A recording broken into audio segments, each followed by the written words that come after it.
Chairman Higgins, Chairman Bishop, Ranking Member Carrera, and Ranking Member Ivy, and the distinguished members of the committees. Thank you for the opportunity to testify and for prioritizing this important issue. Human trafficking is one of the greatest humanitarian crises of our lifetime. In the 5 minutes I speak today, men, women, and children are being sold, exploited, and brutalized within our borders. As a Hispanic mother, this crisis is deeply personal to me. I have witnessed firsthand the unimaginable suffering experienced by migrants on both sides of the US-Mexico border. In one interview I conducted, a local resident whose property straddles the border told me about the screams of women and children he hears, including just 2 days before my visit.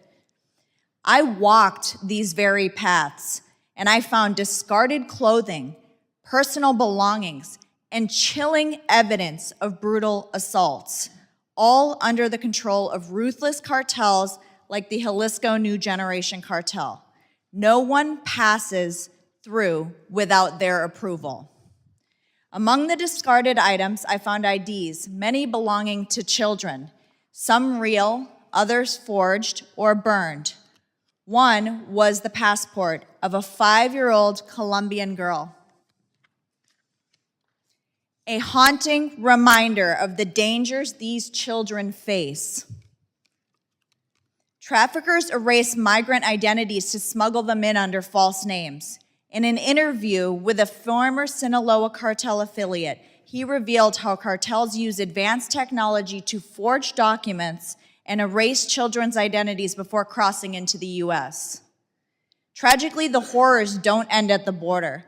The very system meant to protect vulnerable children has become a trafficking pipeline.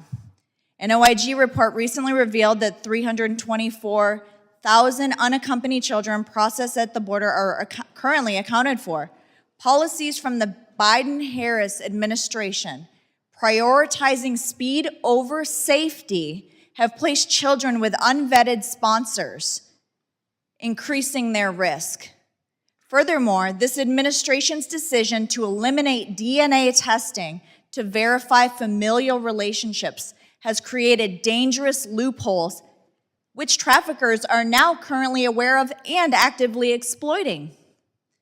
A young girl who arrived at the border in the custody of individuals claiming to be her family was bruised, disoriented, and in pain.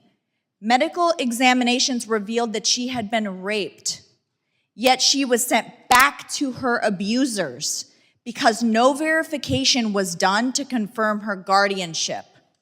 This is not an isolated case, but a glaring failure of the system, leaving children in the hands of those who exploit them. The failure extends beyond the government to NGOs contracted by ORR to care for these children. During my research, I interviewed auditors tasked with inspecting an NGO-run facility in Pecos, Texas, and it exposed a lack of oversight with critical information filtered to mask abuse, neglect, and trafficking, as seen in the DOJ lawsuit against Southwest Key for sexual abuse of children in those shelters.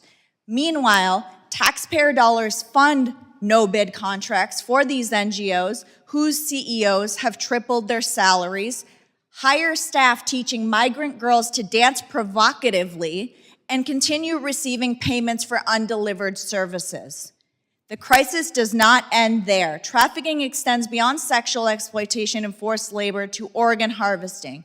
During a recent interview I conducted in a Central American prison, the convicted trafficker described organs being harvested in places like veterinary clinics in Merida, Mexico, recounting the removal of 3 livers, often sold to US buyers. Another trafficker revealed that migrant children are the frequent targets. My colleague, Dr. Jared Sadolsky, testified last year about a 12-year-old boy whose eye was harvested in Mexico for $15,000. We need rigorous oversight, strong accountability, and where necessary, criminal prosecution of those who fail to protect these children. We must designate cartels as terrorist organizations, reinstate DNA testing, and demand accountabilities from NGOs and government agencies responsible for these children.